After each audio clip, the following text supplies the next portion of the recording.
নমস্কার। আমরা গতকাল 11:30 থেকে 12টার মধ্যে একটা খবর পাই যে একিনপুর এলাকাতে একটা লোক নাকি মাটি চাপা পড়েছে। খবর পাওয়ার সঙ্গে সঙ্গে আমরা ওইখানে স্পটে যাই। স্পটে গিয়ে আমরা সত্যতা পাই। তারপরে আমরা পিডাব্লিউ থেকে সাহায্য নিয়ে জেসিবি নিয়ে ওই লোকটাকে আমরা উদ্ধার করি। একজন লোক, ওনার নাম রতন ভৌমিক। ওনার স্পটে ওনার মৃত্যু হয়। আমরা ওনার ডেড বডি রিকভারি করেছি।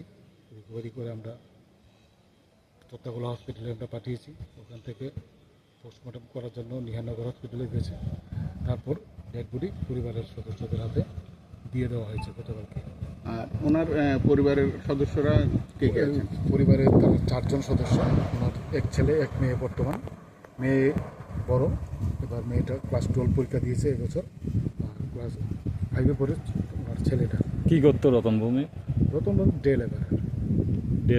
সরকারিভাবে ওনার কোন এবং সহযোগিতা? ডিজাস্টার গাইডলাইন অনুযায়ী ওনাকে আমাদের রিপোর্ট আসার পরে ওনার ডেথ সার্টিফিকেটের রিপোর্ট আসবে, ল্যান্ডস্লাইডে ওনার মৃত্যু হয়েছে।